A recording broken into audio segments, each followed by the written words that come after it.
Shadows creep around us, silent whispers call. In the dark we wander lost within it all.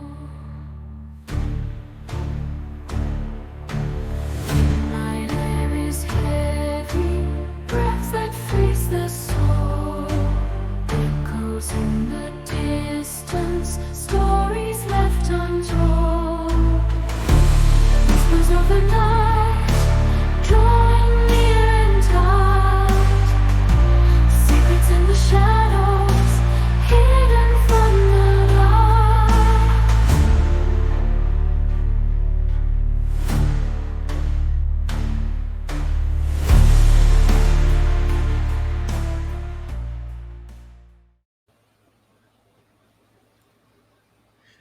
Hey there, true believers. You're back again for another episode of Monstrous The Podcast.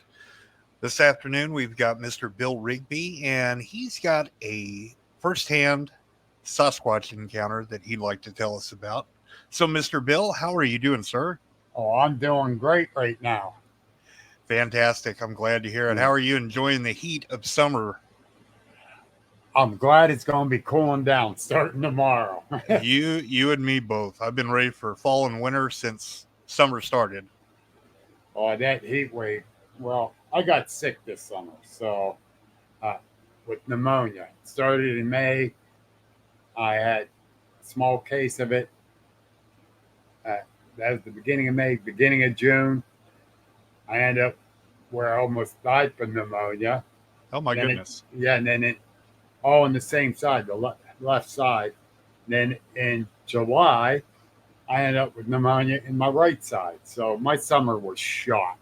Well, So- you had a pretty tough summer, but we're Yeah. really glad that you're still here with us and you're doing better. Oh, yeah. And I'm about 85% better, so I'm ready to get back out to the woods. I know that feeling. So, Mr. Bill, I'm going to let you go ahead and tell us your story. Tell it in as much detail as you want. Take your time, and I'm just going to let you take over and tell your story, and then I'll ask you a few questions after I feel like that's a good spot to ask. All right. Yeah, sounds good. I've always believed in Bigfoot since the Patterson Gimlin film.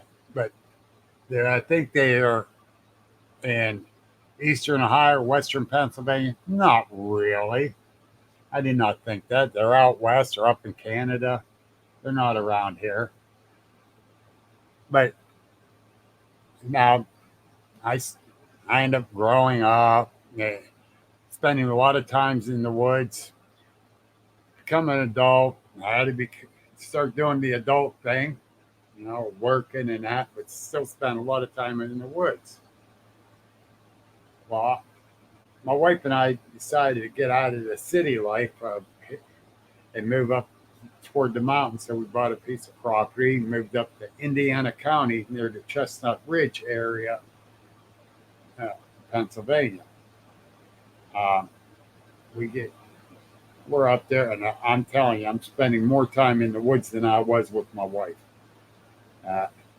If I wasn't hunting, I was hiking up in there.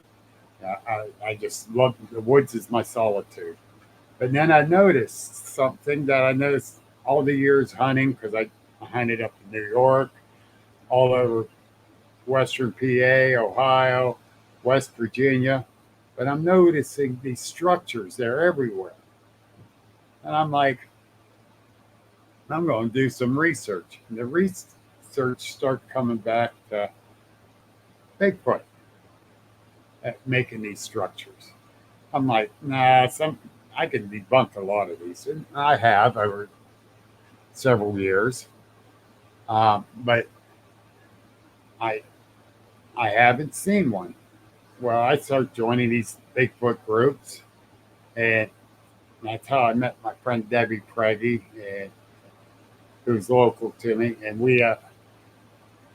she got a report of a Bigfoot sighting on a friend of hers that she went to school with, dad's property. So we met with his dad and discussed, what what happened, how he saw it, and that. We go walking the property. We found some nice sized footprints. I'm like, whoa, they are definitely coming through here. Well, we're still investigating that area, but it's right now we're saying they're traveling through there. They're not living there. But then me and another friend, uh, 3 years ago in March, we went to the Shenango Reservoir and went up into the woods there, walk around, see what we can spot and find. Nothing much. Beginning of March, it's very cold. The water level of the reservoir was way down, but when we went in, we walked along the tree line and went up in. When we come back out, which was way down the way from where we went in, yeah, I said, I'm going to walk the water line, see what we find. We actually found 14-inch wide by 7.5 inch, 14-inch long, 7.5 inch wide print. It was actually a trackway that went for over 100 yards. And so we went on, followed it. And I said, I got casting materials out in my vehicle. I'm going to grab it. So I ran out, grabbed the casting, mixed it all up, start making a casting. Well, my friend Brenda says, I'm going to Walmart and get some casting material there. I've got to get one. Okay, fine. She went, she got it, she come back, which she was gone maybe 20 minutes, half hour. Well, I destroyed my casting, so I didn't get it. Now, I went on several different investigations about Bigfoot in our area in Northwest PA. Still didn't really see anything other than having some prints and some structures. Well, in August that year, 3 years ago, got invited down to Salt Fork State Park in Ohio. And everyone's telling me that's the number one place to see a Bigfoot at in Ohio. So I'm thinking, I ain't going to see one. Everybody goes there. First day there, I ended up meeting Mike Bennett from the Sosby group. And I was putting on the camp out. And Debbie showed up. Mary Fabian ended up showing up from the Pennsylvania Bigfoot Project.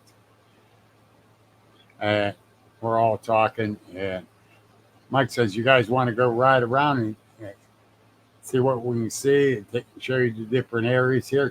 Since that was my first time there, I was game. Debbie was game. Mary said she's going to stay back at camp. So we rode all over Salt Fork, which is a lot of riding. Beautiful state park. If anyone gets a chance to go there that hasn't been there, go there. You'll be impressed. Beautiful place. We get back to camp and we're staying around saying how nice it is all over and that. And then Mike goes, you want to take a trip down Buckeye Trail right there and see what we can see? We'll just go in 90 paces to 100, stop, look, listen, then move on. Oh, I went, oh, I'm down for it. Debbie says, yeah, let's do this. So we start in. We get in about 100 paces, stop. Mike, he's looking around listening. A stone or a little nut came flying up past me and landed from the left coming to the right. I'm like, oh, somebody's messing with us. And I'm looking at Debbie. She's seen it too. And she's like, is that a nut? I said, I don't know. Nut or a little stone. Well, we end up moving up another 90, 100 paces. Same thing happened. The stone or nut came flying up over. And someone's really messing with it. I'm trying to listen for movement down to the left. Well, we moved up about three or four times, and finally Debbie said she's getting too scared. It's getting darker. And she didn't trust whoever was throwing this whatever it was at us. And I said, well, I'm going up another 90 to 100 paces, and I says, I'll check it out, and I'll call you forward. Well, I get up there, and I kneel down and start looking down the trail. We're right near where there's a big drop-off where you go down over. A nice embankment to go down that trail. And so I'm trying to look down that way, and to the right of me, I saw a little movement out of the corner of my eye. I turned and looked, and I about filled my pants. There it was, leaning in, its hand down in front of it, leaning in, staring at me. And all I can think of is, oh crap, there it is. And my heart's pounding. I'm starting to panic. It's like, it's that close. It's about 15 feet from me. And I'm trying to think, what should I do next? And I'm like, don't stare in the eyes. So I didn't look at the eyes. I'm seeing the hair, which was about 4 or 6 inches long, but massive amount of hair. It didn't look like it had a neck, but you saw the big trapezius muscles, and the chest was big. And I started to panic a little more, so I stood up. It stood up. And that's when I'm thinking, oh, you know what? and I'm like, I got to get out of here. If it decides to charge me, I'm dead. So I actually ran backwards, watching it. And where it stood up, there was a tree right there. And I'm picturing right where it was at on the tree. As I'm running backwards, panicking. And I can honestly say, I'm 65 now, so I was 62 years old. I actually ran backwards without falling down back to Debbie and Mike. And at the same time, I'm yelling for them to turn their lights on because it's getting dark. It's darker in the woods. And Mike finally realized what I was saying, saw which way I was looking. He put the big old spotlight, shined it down that way. And I go, you see it? You see it? He, real calm, cool, collected. He goes, I just saw Bigfoot's ass. And that kind of shocked me. It kind of threw me for a loop. And actually what it did, because I was in such a panic state, it brought me down to earth a little bit. I go, what do you mean? He says, I saw its rear end as it was going down over the hill. Oh, okay. He goes, let's go down and see if we can follow it. I went, no. No. Now, with all honesty, in 62 years of my life, I was never afraid of anything. Never. I might have got startled a few times, but afraid not. No. Well, that scared the living crap out of me. I was very afraid. So we go back up to camp. Mary's at her truck. We go tell her. And she's looking at me. She goes, excuse me, that I know Bill saw it. I know how Bill acts. He's been out with me enough. He saw one. And so Debbie and Mike went and started telling the other campers that were there, and they all come, let's go check it. No, I ain't going. No. Well, about 2 hours later, a whole group of us went down over the trail. As we got down over to the bottom of the hill and walked farther in, we did find some prints that went across the trail. They hit some of the soft mush stuff down there. But then we turned around and went back out. Well, the next day, several of the people says, well, how tall you think it was? I don't know. I said, I know about where it stood up on the tree. So we go back toward it. There's about 8 of us that went back to the tree because I wasn't going alone to measure. We get back to the tree. We measure up. It's right around 7 foot tall. And I swear to God, it's about 4 foot wide. The hair was brown, dark brown. The skin tone I saw on it was a darker brown. The hair, so much hair, it's like 4 to 6 inches long, but it covered the whole body. But you still see the skin on the face. I can see the build of it, which Arnold Schwarzenegger would have been proud of the build of the body in the arms. But the legs seemed a little thin compared to what the rest of the body was. So I'm guessing it was a juvenile not fully developed. Now, as I think about it, as time gone on.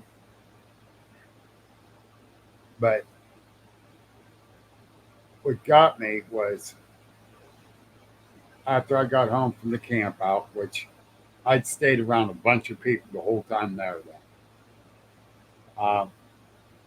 For a couple weeks, I was debating what should I do. I'm not going hunting no more. I'm not going in the woods no more. I got to figure out why I'm so scared. And the thing is, the PTSD from that really hit me hard because I got scared. So, well, Mary Fabian had several different researchers call me. And I asked her, I said, why are you doing that? She says, because the way you've been acting, you need to talk to these people. I said, I have been. But the one, Kumbo Baker, he talked to me for about 2 hours that one evening. And he told me straight out, you need to talk about it. Don't keep it in. The more you keep it in, the more afraid you're going to be of doing anything. So that's what I've been doing. It's talking about it, talking about the effects of it. And I don't care if people believe me or not, because I don't lie. It's just a totally scary situation at the time. And I still want to learn more. So I did. I started talking about it. I got invited to, well, my wife and I got invited to this camp out. Is several Bigfoot researchers. They said, but we're not going out researching. We're not investigating. This is just a get together. And it's the end of the year, just to relax and enjoy each other's company. I went, okay. Well, the very first night there, I was asked if I would get up and speak about my sighting around the big campfire that we're having. And I went, well, okay, I guess I can. And I'm thinking what Kumbo's saying, you got to do that. So I gave him a very condensed version of what happened. And they go, that was just in August. That's not that far from here where we're all camping, which it wasn't. We weren't at Saltport, but we were close. So I was very nervous where we were camping at. Several of them wanted to take a hike later that evening. They go out the one trail and then come back up along the creek and come back to the campfire. I said, I'll stay by the fire because I still didn't want to attempt that yet. But right after I gave my little talk about what I seen in that, this guy I became good friends with now, Joe Kesky, talked about his first experience. And let me tell you, this thing charged him from across the pond, him and his one good friend, as they were headed back into the one area to go fishing back there. And it come charging out at him. And it took him about 10 years to start talking about it and talking to people. And he just got out of the service. So it really affected him. And his story, he went in complete details of it. And it just, and I had my head down listening, and tears start coming out, thinking, the one I seen, if it was aggressive like that one, I would not be here right now. And I'm like, why am I crying? I shouldn't be crying, but it was still affecting me. So, Well, it's very emotional, and yes. you went you went quite you went through quite a bit. That's a lot for your brain to try and calculate and figure out, because you're seeing something for the first time, whether you believe in them or not. The first time you see them, they're made real, and then you're having to figure out, well, what did I just see? Yeah, that's the thing. It was the shock and awe. Like, it's like they said about when they doing that bombing over in Iraq, the shock and awe. Well, I had the shock and awe at Saltport, and it was hard to adjust to that for me, because I was never afraid of anything. But it still bothers me at times, and I get teary-eyed about thinking about it. But I keep telling myself, well, now you're not superhuman like you thought. You're just human. Right. And I keep telling myself that. But, the thing is that finally when I realized it, it's like falling off a bicycle. Get back up and get on it. And go. I enjoy researching about Bigfoot. I can't give that up. And I have it. But, even in the beginning of my research for it, I was agreeing, we need DNA. We need DNA. I don't think that now, because I know what I saw. Right. Okay. Other people still say it. Let them say it. Yeah. Now I want to learn what they're doing, how they're doing, why they're doing, the whole 9 yards like that. There's so much to learn about them. And finally, I believe that there's so much more out there anyhow. Yeah. From the paranormal to the cryptids to the UFOs and aliens. I was 14 years old when I saw the first UFO, and my mom told me to keep my big mouth shut.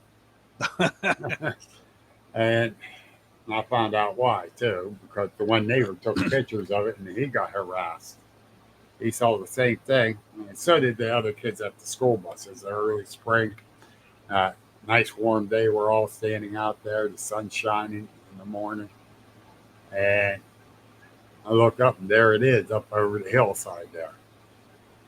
But so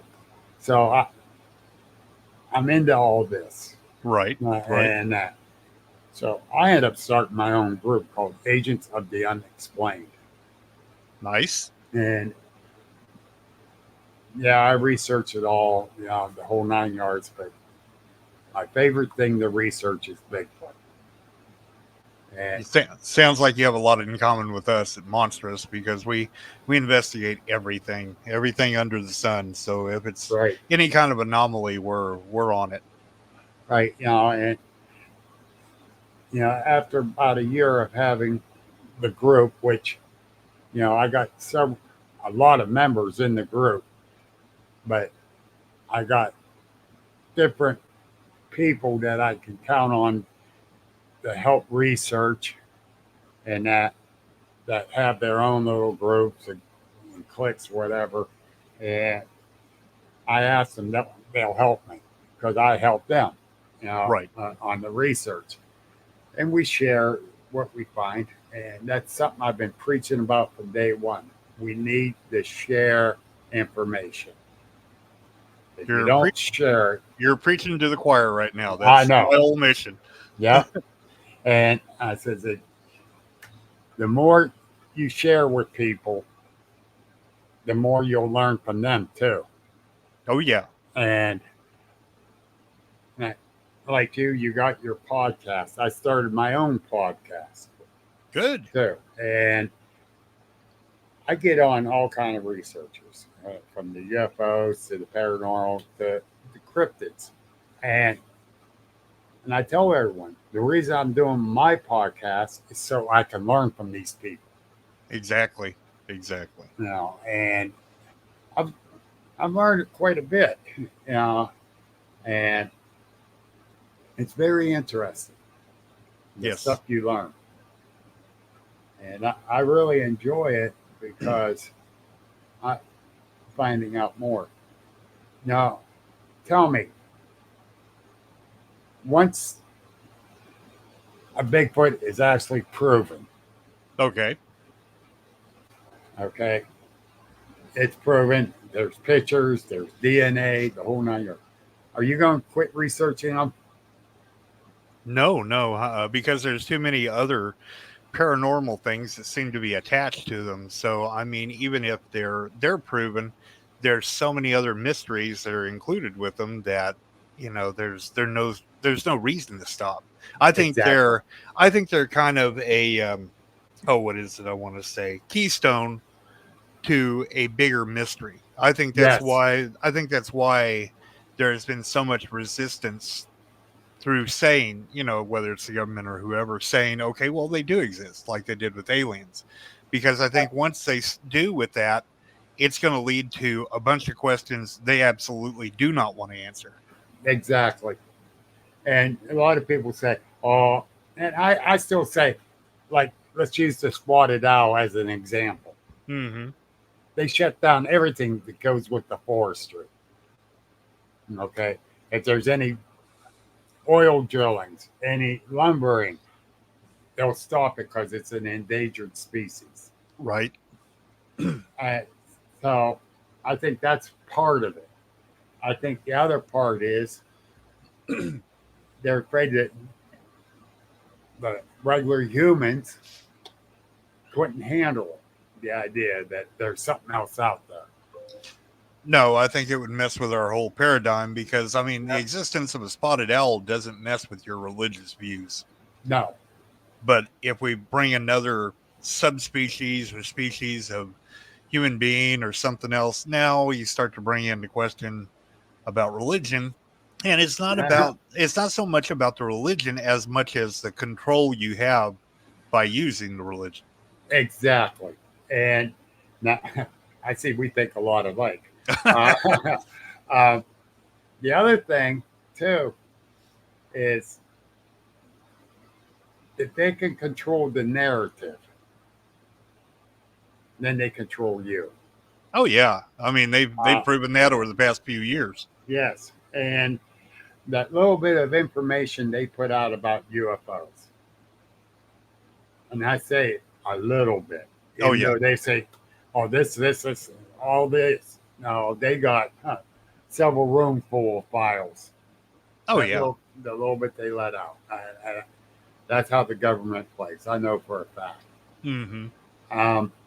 A friend of mine worked in the Pentagon before he retired as a major. He actually walked past a room that says Office of Bigfoot Research. Yeah. So what does that tell you? Yeah. Oh, yeah. Yeah. They know more than they tell us. I know it. but I'm still out there trying to learn. I'm 65 years old. Like I said, I didn't get out much this summer because of my health, but my health is getting back, and I'll be out a lot this fall researching, and I can't wait to get out there. I know the feeling. That's the woods is my solitude. Yep. And even if I don't see anything, I'm happy being in there. I understand completely. And so that's coming. And So, not to interrupt you, but let me ask you a few questions about your encounter that you had. All right. Now, you said from the get-go you were a believer, and I'm sure that kind of changed your paradigm of believer once you actually saw one. But what made you a believer from the get-go? the Patterson Gimlin film, because I looked at it over so many times after it came out, and here's what got me: the movement, the way it looked. There was no costumes at that time to be that good and show all the movement. Plus, Right. her breast. Yeah, nobody would have thought to make a female at that Yeah. time. Yeah.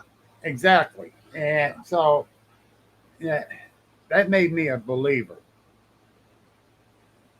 Now, I just spoke at Hillview Manor in Newcastle, Pennsylvania for a HillCon. I got to speak about Bigfoot. And the room was full. And I asked the people straight out, I said, how many Indians are believers in Bigfoot? 90% of the room raised their hand. I go, I don't believe, And they're looking at me like, what? I said, I know. Mm-hmm. I seen them. I know. And that just, everyone just relaxed. And let me tell you, they even got the people out in the audience there that participate asking questions and stuff. That's always good. I like it when we do that. Yes. And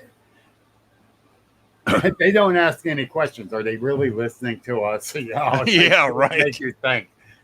Now, like with my podcast, yours is recorded, mine's live. Right. And I got people asking questions in the comment section. And so I popped them up on the screen.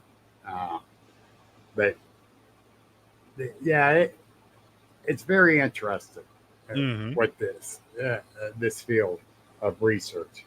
You got it. Some people out there looking for fame and fortune. Oh yeah, they're in the wrong field if they're doing that. Big time. This is one of the most expensive hobbies I've ever had. Oh yeah. Yeah, I'm not joking. I ain't joking because I enjoy it. My wife gets mad at me sometimes because I'm gone for a week at a time, camping and out researching. Right. And she goes, "You've got things to do at home. They'll get done when I get to it. I'm gone." But no, she encourages me to get out there and research too. That's good. Mine does too. So that helps. And she used to go out with me camping and everything, but she had back surgery. She kind of almost lost the use of her legs. She's getting them back slowly. But she plans on being out there with me next year. Well, good. I hope she makes it. Yeah, me too, because I miss having her out with me. I'm sure. Yeah, because we went everywhere together when I wasn't working, and now I gotta see what I'm out there by myself, and I miss having her there because we discussed this stuff together. Well, I hope she heals up very quickly and you're able to have your buddy back out there. Thank you. I appreciate Absolutely. So you mentioned the Patterson Gimlin film. In comparison to the Sasquatch that you saw, were they alike? Were they different? Similar. Not identical, but similar. I want to say mine had more of a rounded head, not a conical shaped head. Mm-hmm. I cannot tell you the color of the eyes because I refuse to look in the eyes. Right. You know, that's from years and years and years of hunting. You don't stare a predator down. Right. Right. You know, you don't do it. So to me, that was a predator because he's a lot bigger than I am. Mm-hmm. Well, Uh, since you brought that up, predator, were you able to see? I feel like I know the answer to this question. Were you able to see the teeth at all? a little bit What would you say that they look like from what you remember? big. Like big chiclet type teeth or Yeah. canine? No, more of the uh, chiclet type. Yep. Okay. Okay. Yeah. Because it didn't open his mouth real wide. He just separated the lips a little bit. Right. Right. So I It's not, didn't really see the canines. yeah. It's not like you did a dental exam or anything. Yeah. Yeah. That's true. And, you know, with my sighting, it couldn't have been longer than 20, 25 seconds. Oh yeah. You know, That's a long one, seriously. actually. I'm just giving it that long, including me running backwards. Right. Right. Okay. That I'm saying it probably wasn't that long, but I had this young guy ask me, "Did you get a picture?" No. Why not? Well, my phone was in my pocket, back pocket. I was knelt down, and I didn't ask it this. Hey, smile! I'm going to get a picture. Yeah. I said it didn't last that long. I ended up running backwards. Well, I've Right. been pulling out, taking a picture. And I mean, just be quiet. You're not making sense. Right. Right. You know? Let's put him up in Montana, Wyoming. Let him cross the trail and run into a grizzly bear, and I want to see how Yes. many pictures Yeah, he gets. exactly. Yeah. I was going to say that, but I kept my mouth shut. And that leads me to something else. My sighting was 15 feet. Some of Yeah. these people's sightings, a couple hundred yards. I can understand. You sure it wasn't a bear? Why are you asking me that? I hunted all my life. Mm-hmm. I know what a bear looks like. Well, you sure? Oh, give me a break.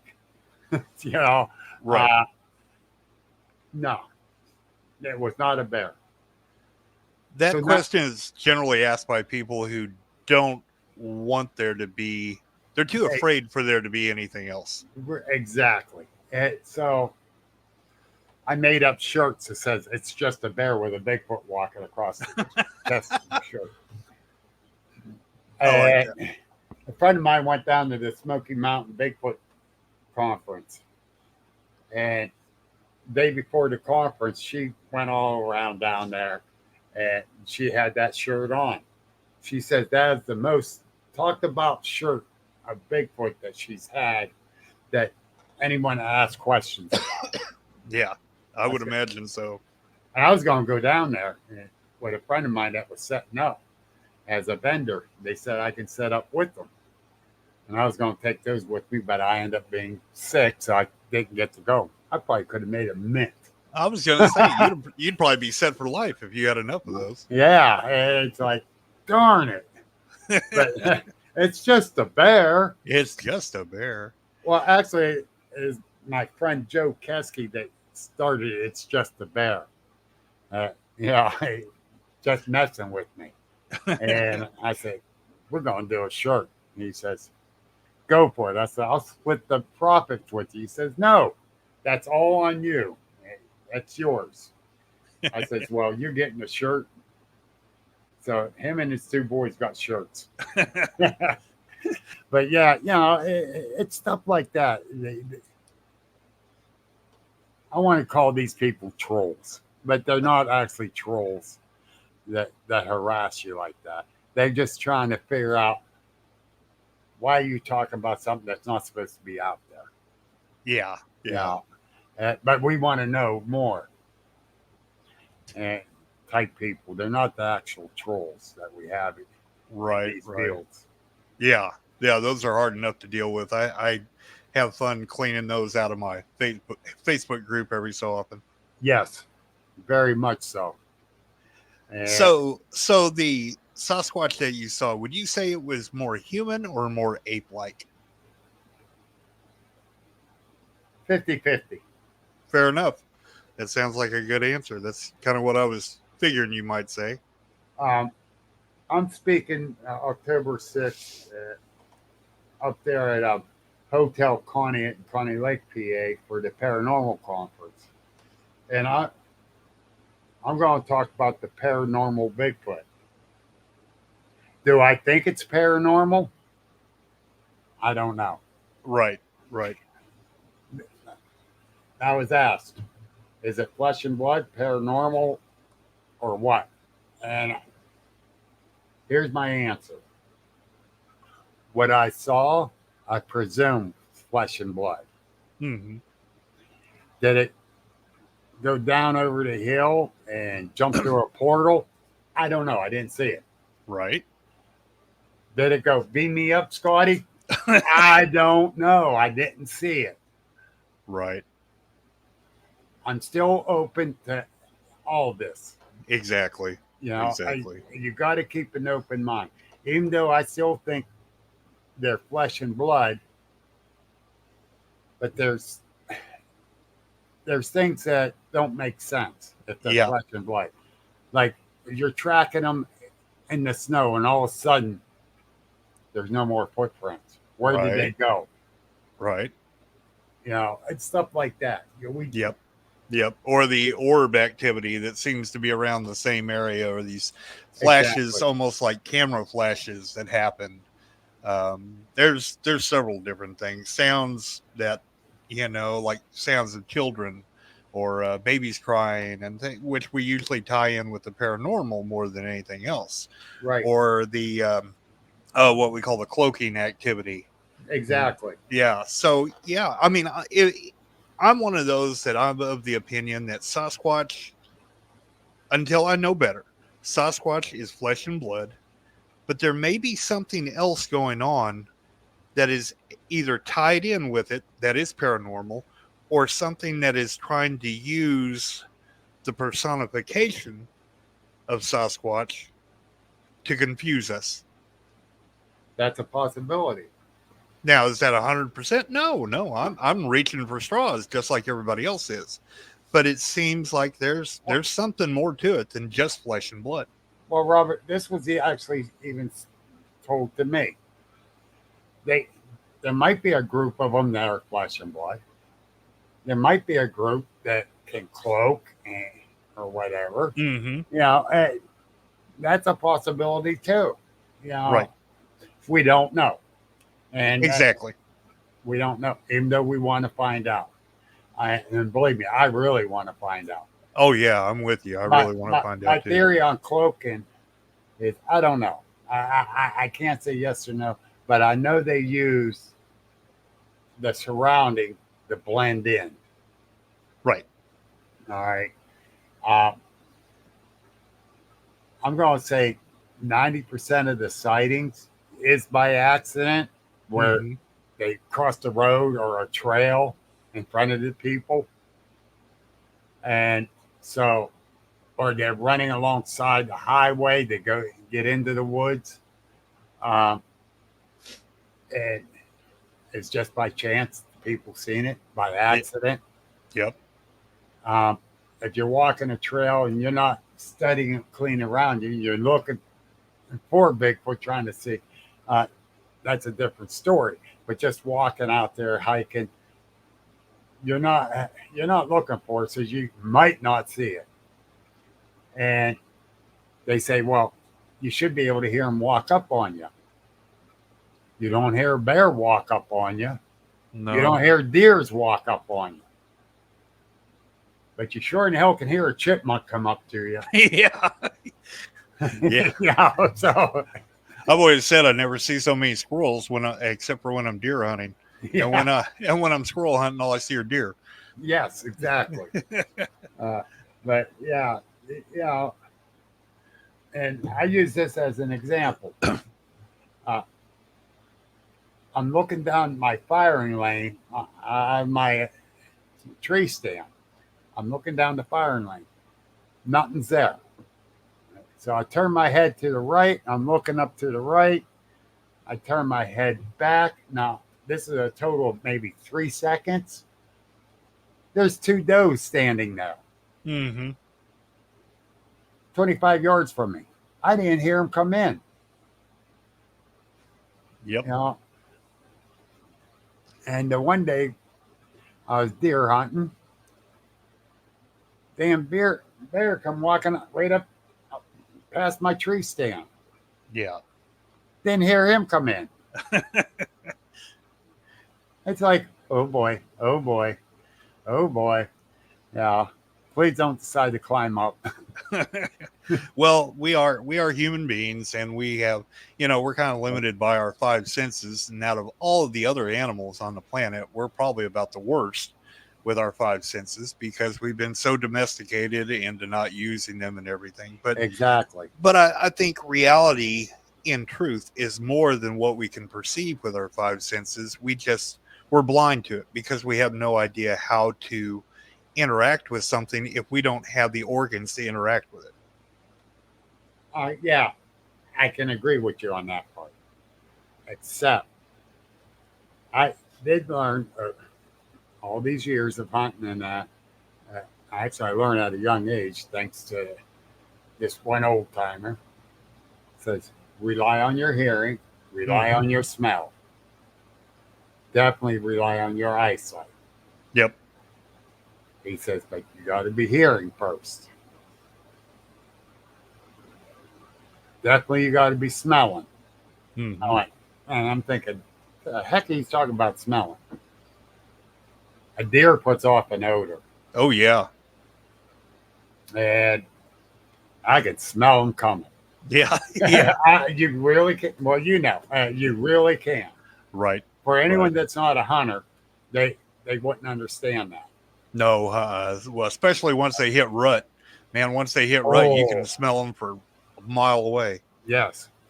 And when I it's start just a smelling dirty them then smell. during rut, I'm like, ooh, I'm bad as the buck. I'm bad as the buck. But seriously, it's crazy how that all comes into effect. Yeah. And like with the one I saw, that Bigfoot I saw, did I hear it going down over the hill? No. Did I smell them? No.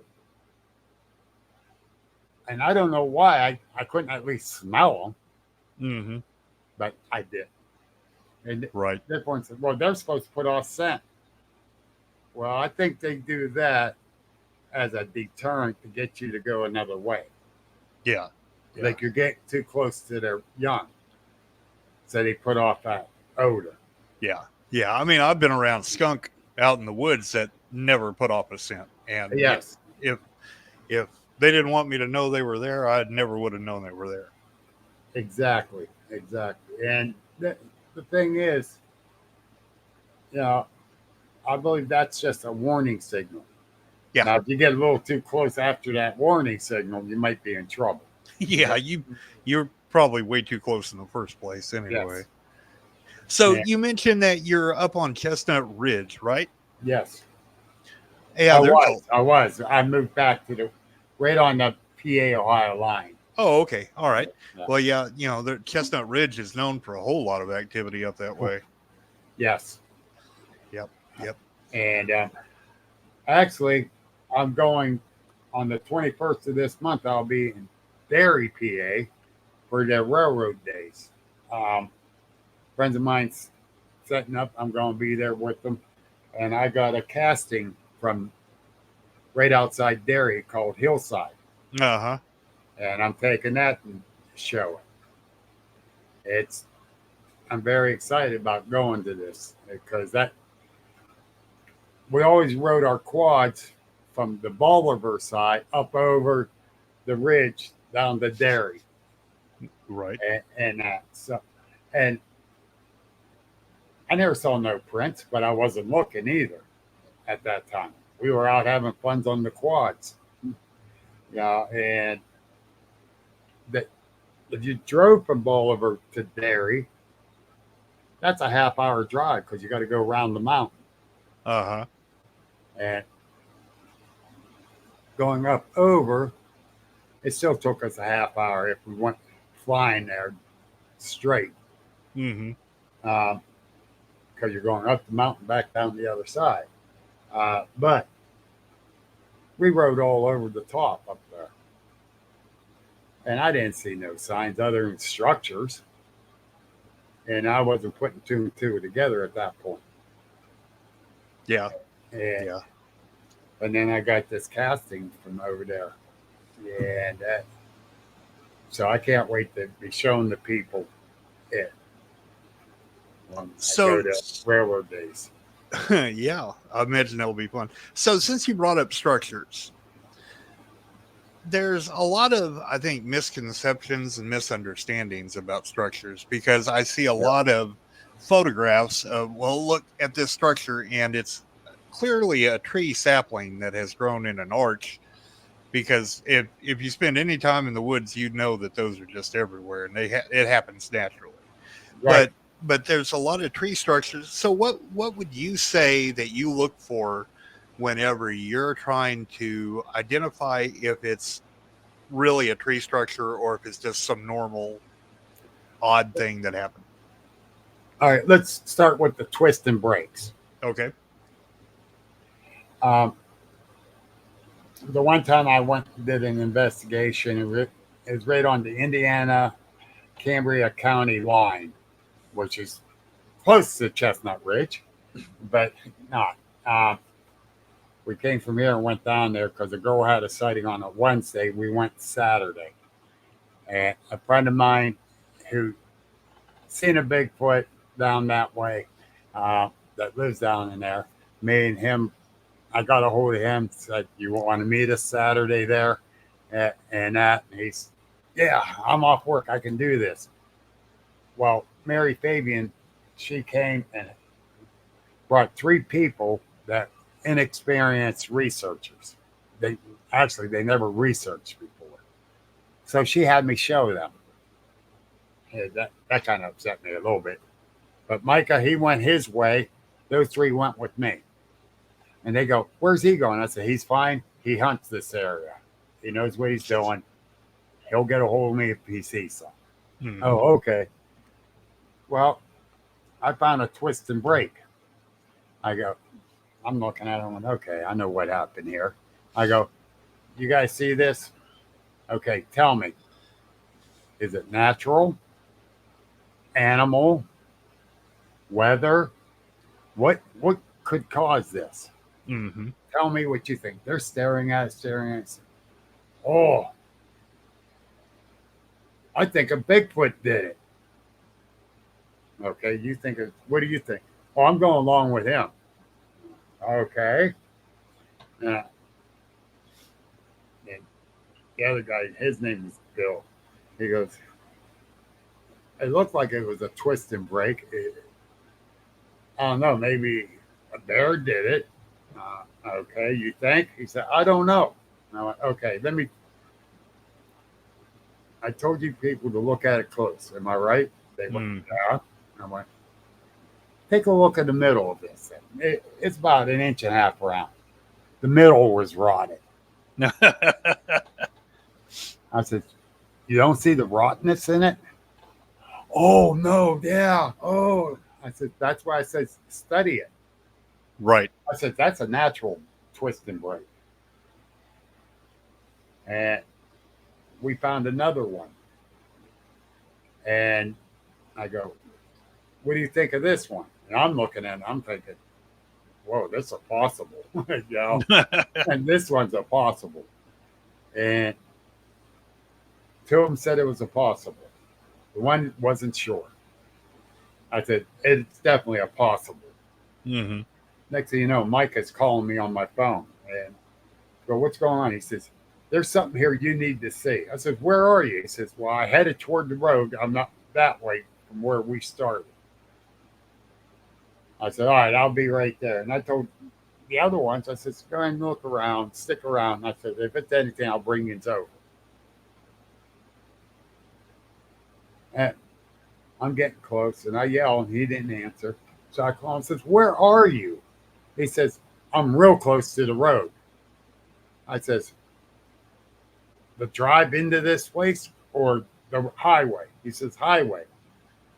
I'm like, "Oh, okay." So I had to make a slight left curve of a turn.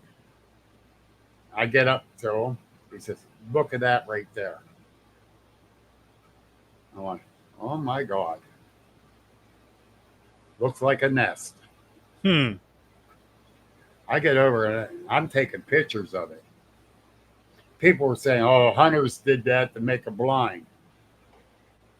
Do you see this tree right here that's laying in this mix that's intertwined with these other trees?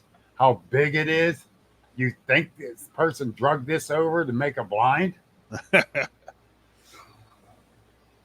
I actually believe it was a nest, an old one. Right.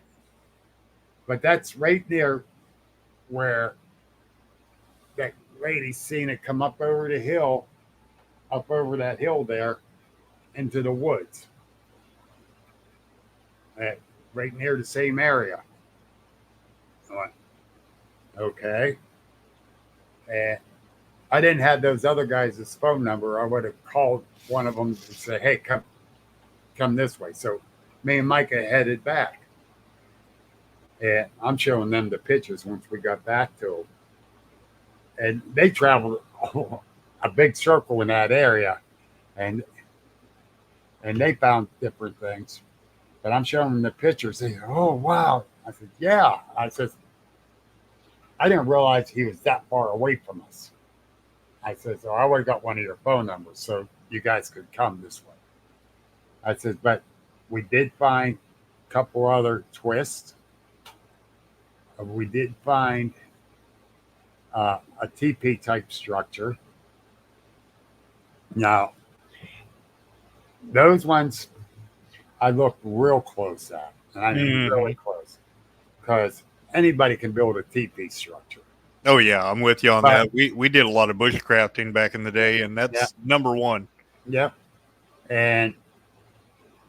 But the way they twist things into them to hold them together, us humans never think of doing that.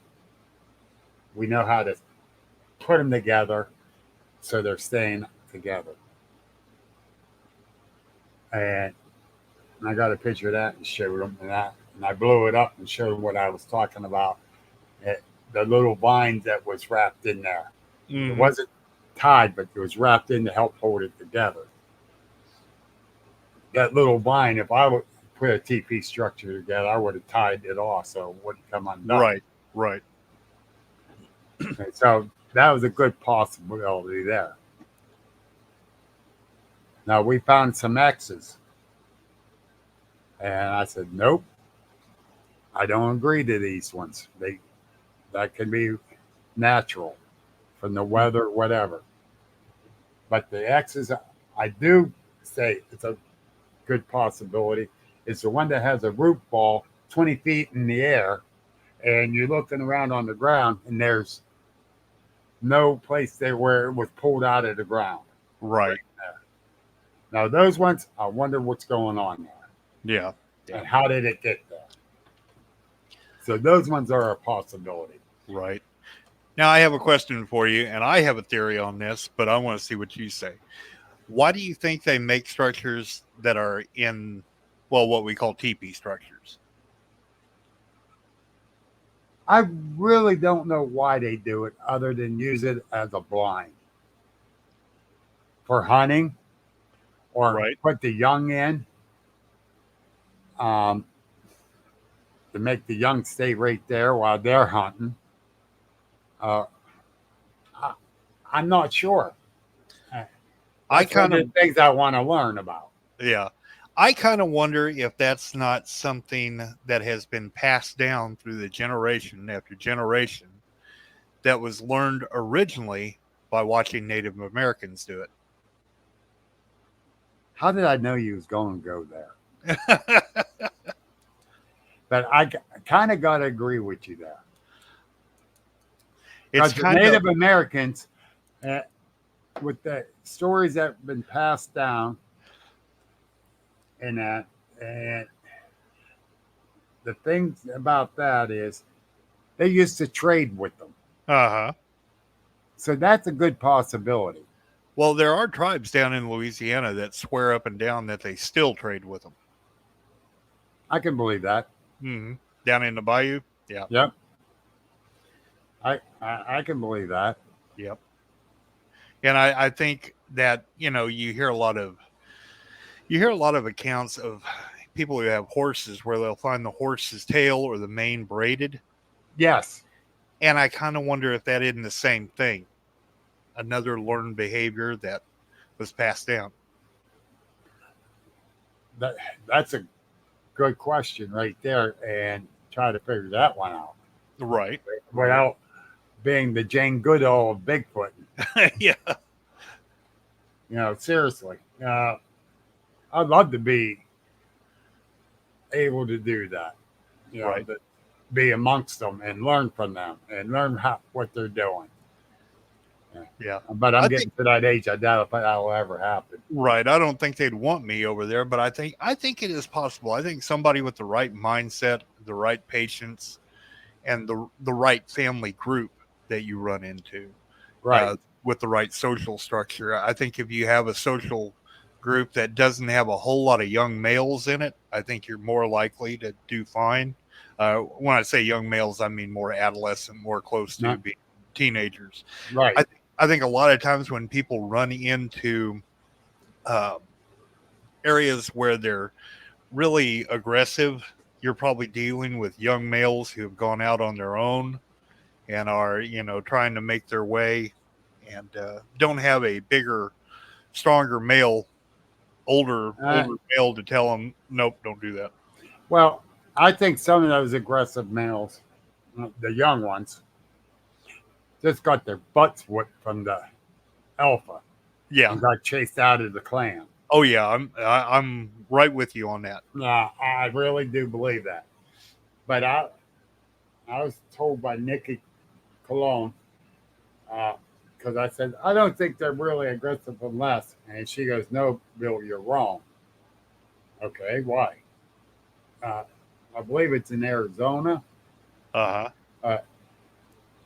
The northern part, they're not aggressive. In the southern part, they're very aggressive. Right. Or vice versa. I went, really?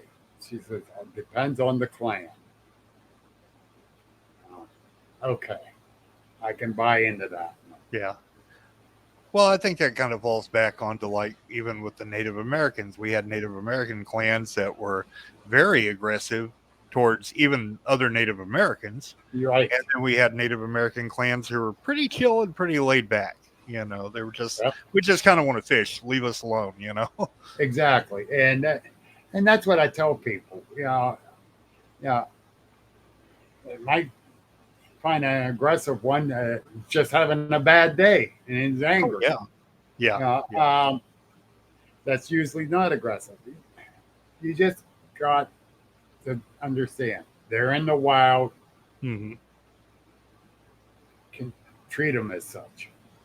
Well, we forget about, okay, if they're flesh and blood and they're closely related to us, well, even if they're not that closely related to us, you're going to have mental health issues. You're going to have physical health issues. We know for a fact animals that have problems with their teeth are extremely aggressive. I know whenever I had toothaches, I was extremely aggressive. I didn't want to talk to or deal with anybody. Yes. So, and then we have other health issues. You can see like rabies. Rabies could happen and you could be dealing with a situation like that, or leprosy. Leprosy is something that's going to happen out there. We forget about all that. Yes. And very much so. And, it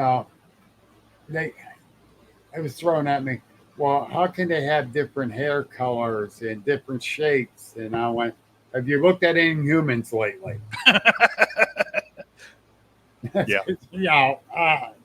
Let's be real.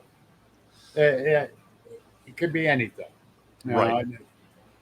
We up in Carbon County, they got a white one. at least Mhm. one up there. You hear the brown, the black, and the red hairs. Right.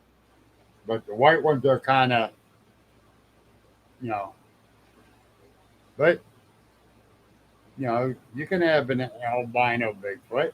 Oh yeah. Yeah. Heck, did you ever see an albino possum or a raccoon? Oh yeah. That'll drive you nuts when you say it. The Oh, weirdest thing I ever saw was an albino alligator. That'll mess you up. oh, no, that would mess you up. That one would.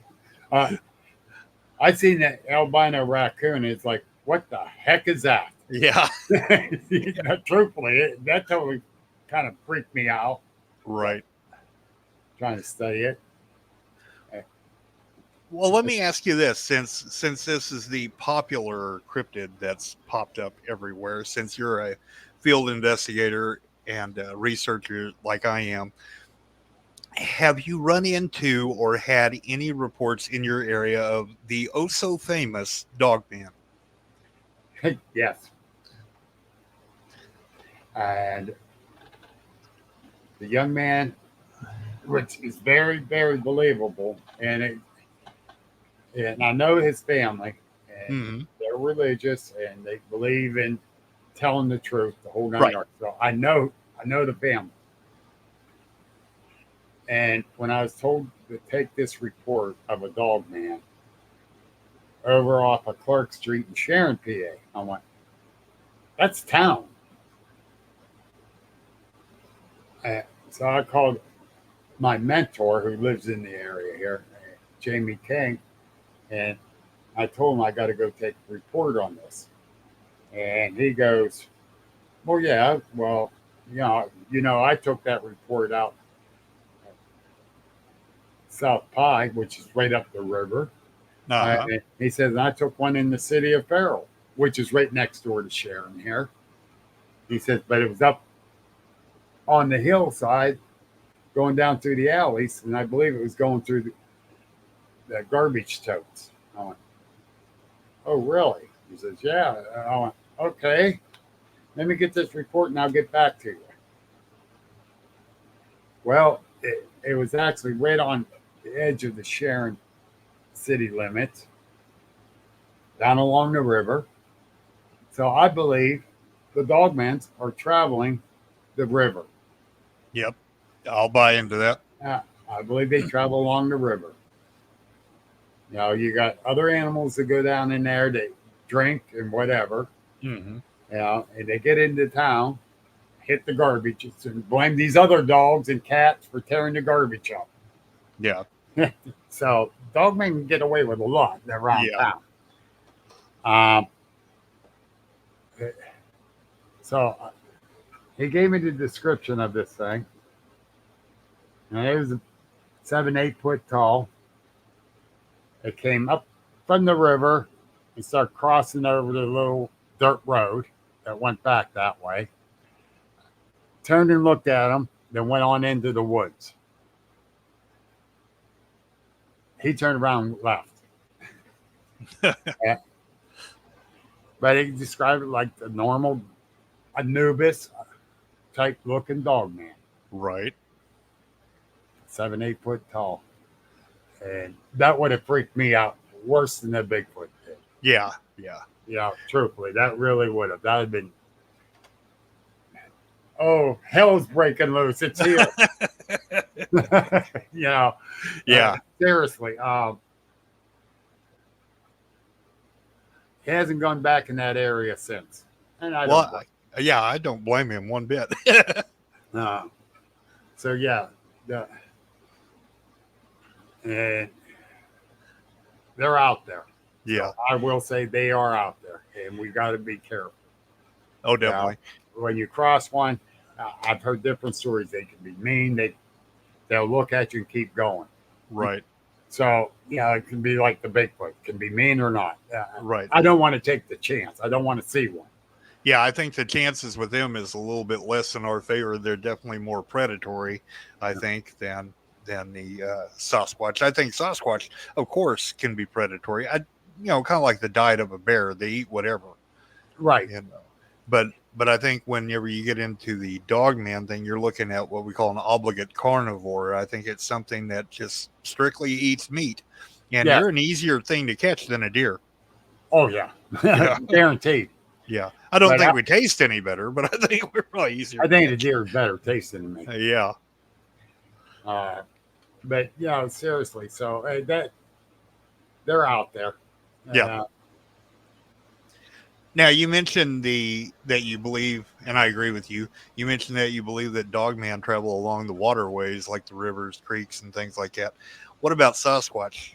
In Same. my, I was going to say, in my research and everything, it's been the exact same thing. Same. Power lines that are Yep. cut out. Perfect travel ways. Gas lines. Perfect travel ways. I believe the dogmans use them too. The Bigfoots use them. Bears use them. Deers use them. Mm-hmm. Now, Oh yeah, it's an easy highway that nobody uses. and yes, they need the drink, so they're going to travel along the waterways. Yep. As long as you got good food source, good water source, you're bound to find them. Yeah, and it seems like Sasquatch has a fondness for fish, and they're Yes. not real happy about whenever they run across somebody who's fishing.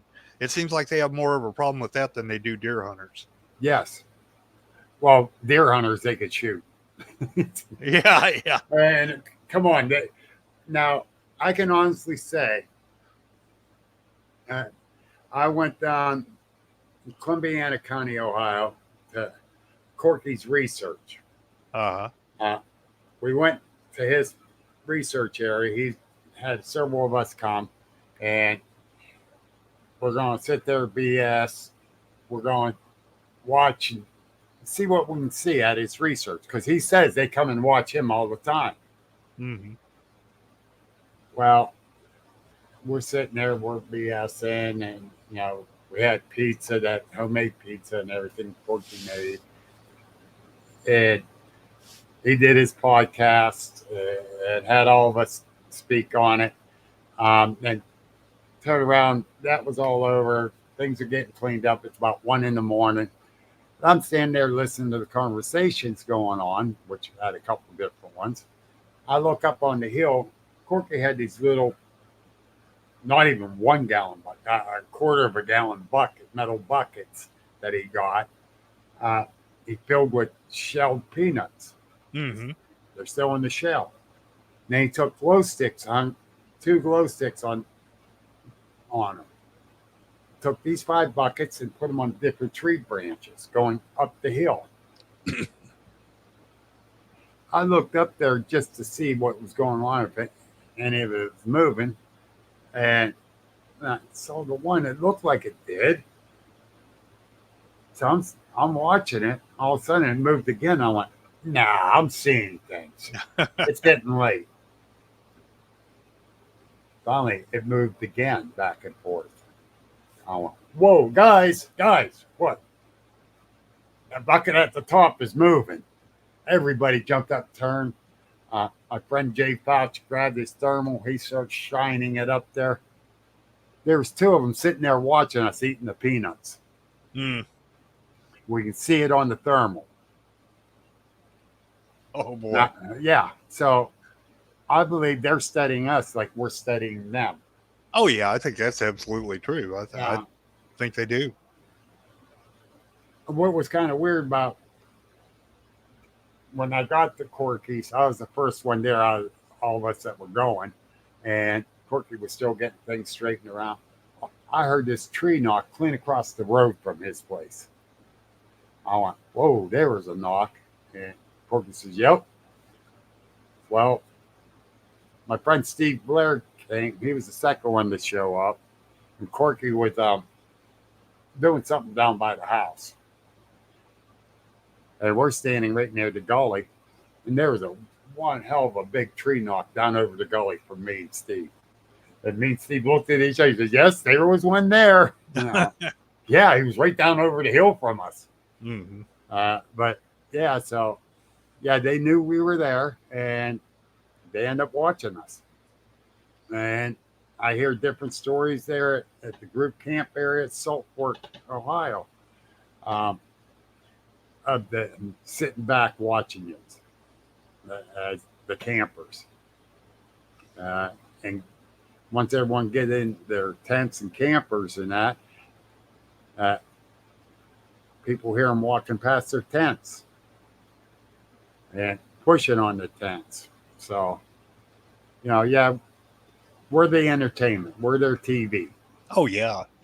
So. You got to think, if you were stuck out in the woods and you didn't have anything else to do other than, dig around for food and hunt a few things, and you were pretty proficient at it, what are you going to do with your spare time? Exactly. Yeah. Hey, we got to have some more entertainment. Yeah. Let's scare Bill as he walks down the trail. There we go. Exactly. But exactly. Yeah, so, that's been 3 years now, this past month. It's been 3 years. And I started my own group researching. I still research with other researchers. I got my own podcast that I do every Wednesday night. And I started a conference, the Penn Ohio Paranormal Conference, that covers cryptids and paranormal and UFOs. I do that. This year coming, it's going to be the 3rd year, and it actually becoming the largest cryptid paranormal conference in Western PA, Eastern Ohio, and West Virginia. Fantastic. Yeah, so I'm very happy about that. Well, I'm very happy for you. And that's all just so we can learn. Exactly. Yeah. Exactly. And someone said, "Oh, you're going to make all kind of money off the conference." No, I don't. Yeah. No, I don't. Yeah, people don't understand that. There's a lot of work, a lot of investment on my end of the investment. That's why I say it's an expensive hobby. Yeah, especially when you start getting into the different kinds of gear that you could take out there. When you get into thermal cameras and, IR cameras and all that other stuff. Yeah, definitely. I got my ghost hunting equipment. I got this other equipment for cryptid research. Yeah. And my wife says, "You're going to be buying yourself another house to live in." Yeah, that's why I have my own room. That's where I'm at right now. I have my room where I have all my equipment for, like you said, paranormal research and encrypted research and whatever. I've got one pack that basically has everything and a chest rig to go with it. So I look like I'm out there ready for World War III. So except for the gun. The only thing I keep with me, I do keep a 9mm with me, but that's just for emergency situations, and I'm more worried about humans than animals. Yeah, I don't like humans. Animals are all right. Yeah, humans are stinky, and I don't trust them. Yeah, exactly. Yeah. But all joking aside, I bought a 28-foot cabinet shed and made it my office to get me out of the house. Oh, that's nice. And I still don't have enough room. Yeah, I know the feeling. And I do my podcast from here. I got a little work table over there. I got, not enough storage space for everything. Right. I know what you're talking about. Yeah. Where you were talking about people talking about you making a bunch of money off of that conference. That's like, I hear people, I just really don't want to tell podcasters about my encounter because I don't want to make a bunch of money off of that. I'm like, you, first of all, obviously don't understand how very little podcasters get paid if they do make any money off of it. And your encounter 9 times out of 10 isn't really that much different than every other encounter that happens out there. Exactly. Yeah. Now, like you said, I don't want the podcasters making money off it. Yeah. You're paying for StreamYard like I'm paying for StreamYard. Exactly. Mine's a live show, so I had to up my platform Right. with them. So it cost me that much more Right. for a 1 week show. Uh, 4 times like a month. I'm paying a lot of money for that.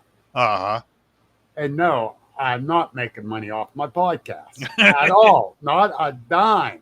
Yeah, I'm not either yet. So, Yeah. I mean, I hope to. I told my wife, I said, I'd love to be as popular as some of these other channels on YouTube and make buku money. But mostly I want to do it. So, number one, I can have her retire. I want her to stop working. The Right. second one is that I'd like to cover the cost of being able to go and do investigations, research, stuff like that, so I can dedicate more time and more gear to it. And that's it. And I'm not really looking to go out here and set up in a mansion somewhere. If I wanted to do that, I could have done that a completely different way. Uh, if I was going to make money at this, I'd probably do it totally different. Oh Yeah. yeah. When I go to these different events and speak, I get a free table to Yeah. set up at. That's great. I do have my agent shirts. Of course, it's just a bear shirt. I did have some coffee cups made up, and I got a few things I sell to help offset the cost of me going, my gas. Right. If I got to get a motel room, help offset some of that. And I'm hoping to make some money so it does offset it, and you just don't know. Yeah, exactly. And that's the stuff I'm selling to offset the cost to go, because I don't charge for speaking. Right. To me, that's wrong, because you're trying to share what you know. Mm-hmm. And I know a couple people that one guy gets $800 just to go speak at a library. Oh yeah. Yeah. It's like, what? Yeah, you Right. need to start doing that, Bill. No, I do not. Right. But I spoke up in Marionville, PA, at the Forest County Bigfoot Festival. 10,000 people come through there. Mm-hmm. That was awesome. I didn't charge for that. But the one thing that got me and it made me feel really great was I got invited to our county historical society to present there. And I said, can I bring a couple other researchers that actually research this area longer than I have? Mm-hmm. Yeah, sure. We were all invited back next year to do another one. That's fantastic. And we had the most people attending and watching on the Facebook Live than any of their presentations. That's excellent. That made me feel so. That hit the heart. Yeah. I'm telling you, that hit the heart, man. That was awesome. And Yeah, I've got a Paracon in Caney, Kansas that I'm going to be at this year, where I'll be selling books and some other stuff. And then next year I'll be speaking at that one. And yeah, it's good we need to develop community. We need to build the community that we want. Yes. Of course, we still got those ones out there. It's their way or the highway, and they know it all. Yeah. But yeah. you have the that experts. Yeah. Yeah. Okay. Yeah. And I was invited to speak at this one event, and I said, I'm very honored that you guys asked me to speak with these guys. One was Dan Benoit from East Coast Bigfoot Research Yep. Organization. All right. Les Odell from West Virginia. I'd love to be a researcher just like Wes, because he is the ultimate researcher. Right. The way he research, he investigates, he does the library, the computer, check out the whole area, see what kind of sightings or whatever. Yeah, and then he goes and investigates that area, Right, with the people that reporting to him. If I was half the researcher he is, I'm doing something. Yeah, I truly believe that. You know, I'm talking like with these guys. I said, I'm very honored. He goes, he looked at me and says, they should be honored. I went, what? He says, those guys did not see a Bigfoot. You Right. have. Right. Oh, okay. He kind of threw me off my game there a little bit. Yeah. I didn't know what to say. And it's like, wow. And I'm thinking about it. Wow, that's just okay. Yeah, maybe they should feel honored to be with me. But I ain't going to let my head swell that way because There you go. that's not me. But I am honored to be amongst these guys and become friends with these guys. You know, these guys are good, pretty damn good researchers. Right. And I enjoy able to be amongst them. Yeah. Like my mentor, Jamie King, and his wife, Jenny. Two of the nicest people you'll ever meet. And they have helped me a lot to learn how to handle situations with this.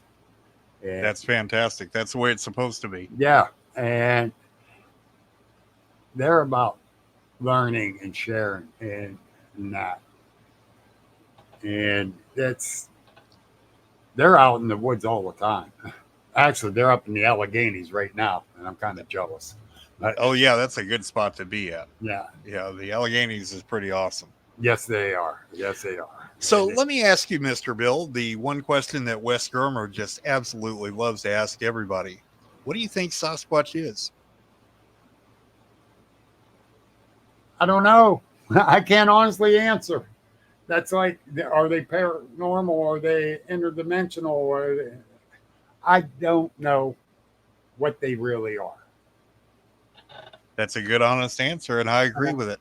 And I can't honestly say, oh, they're flesh and blood. I was supposed to go and do a research on this 200 plus acre hunting camp.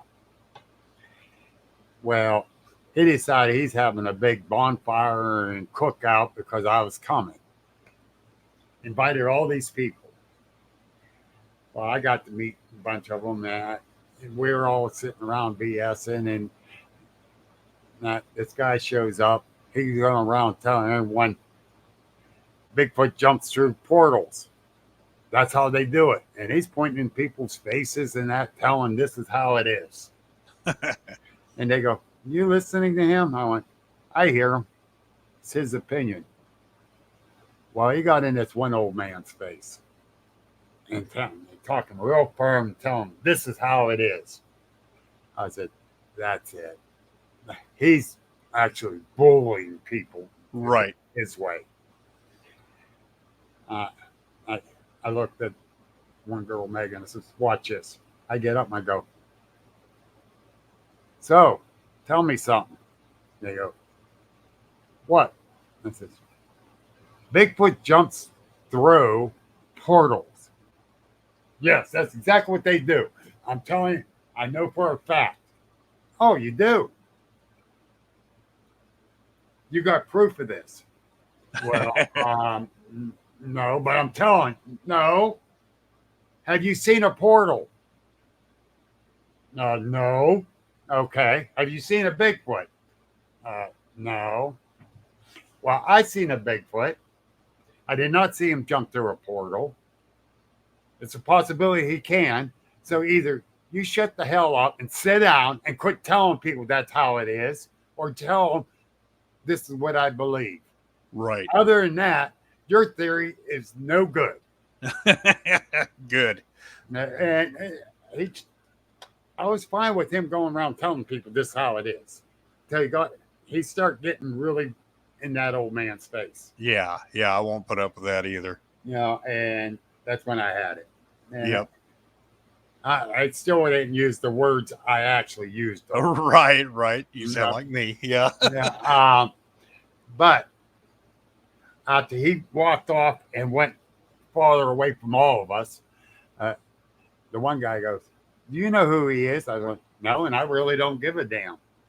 He goes, "He's Armstrong County Commissioner." I went, "Really?"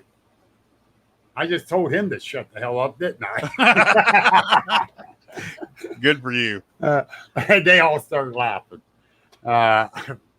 Basically, that's what I told them too.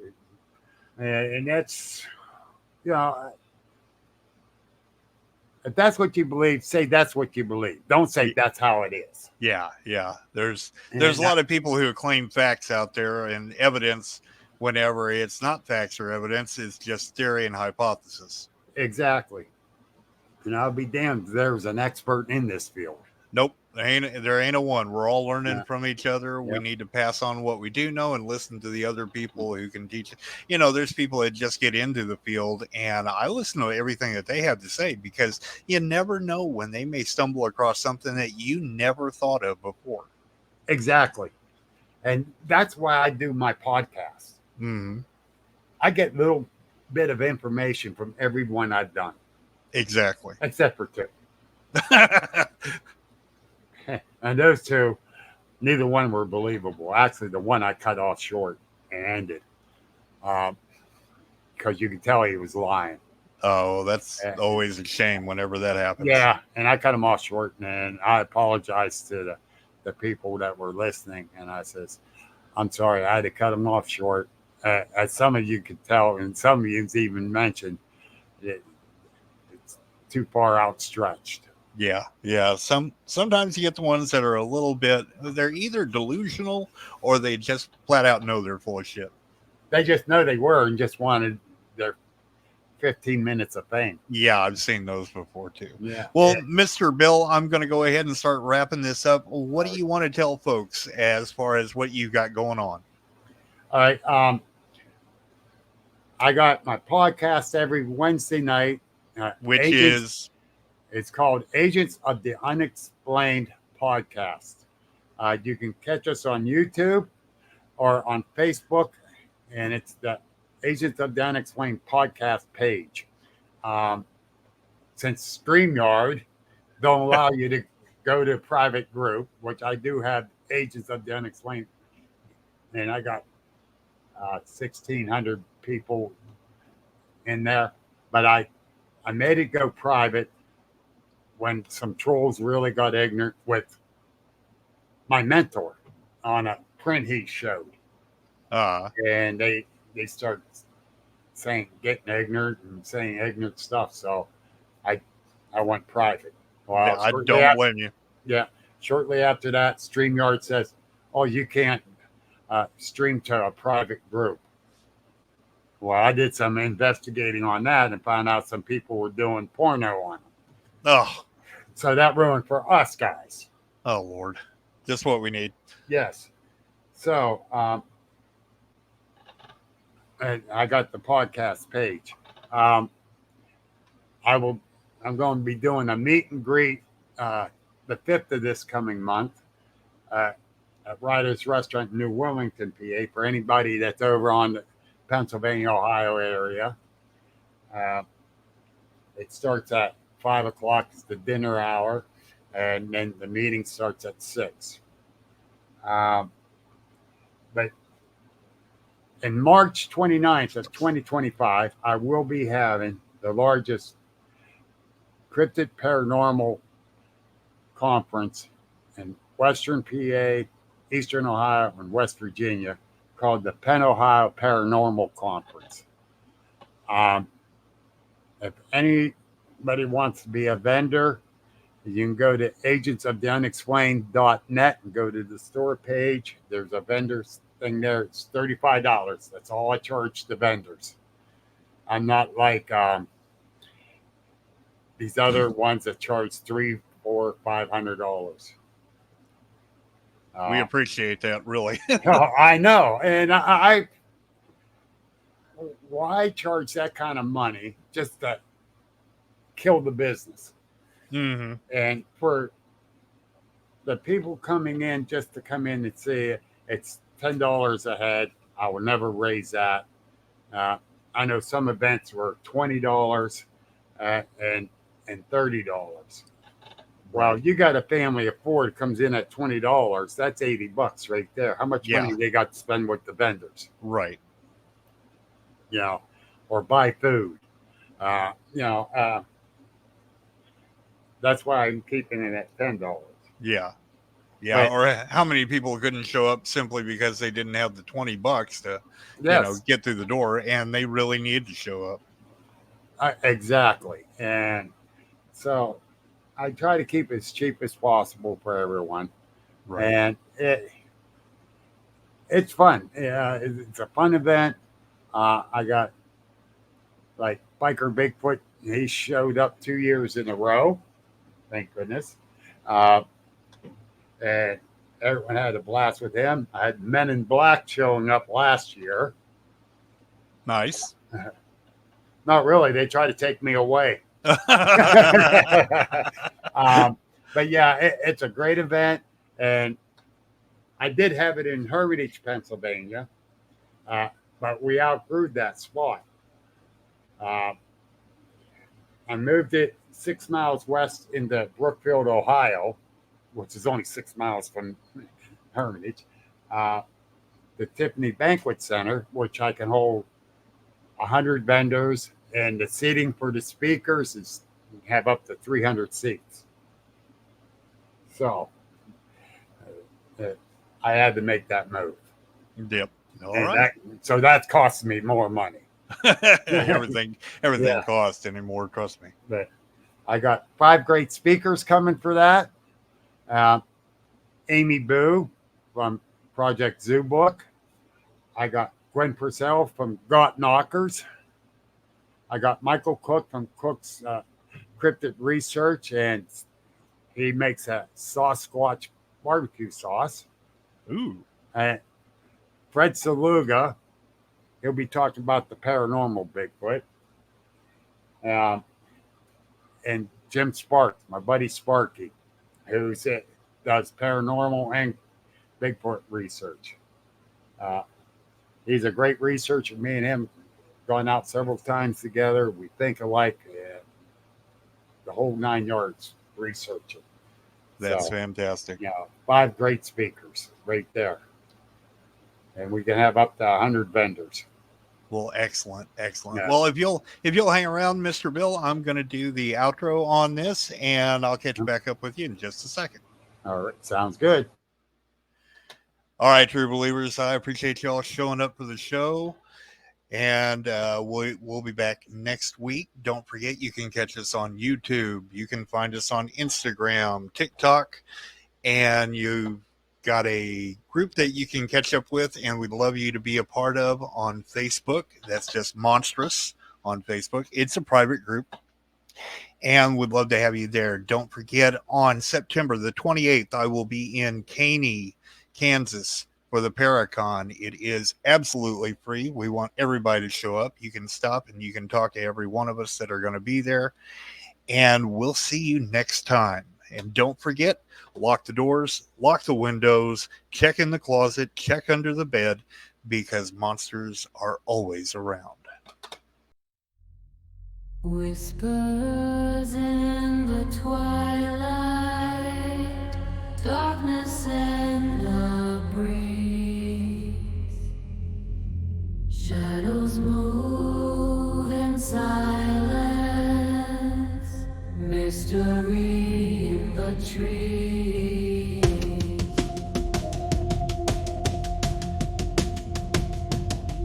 Secrets in the moon.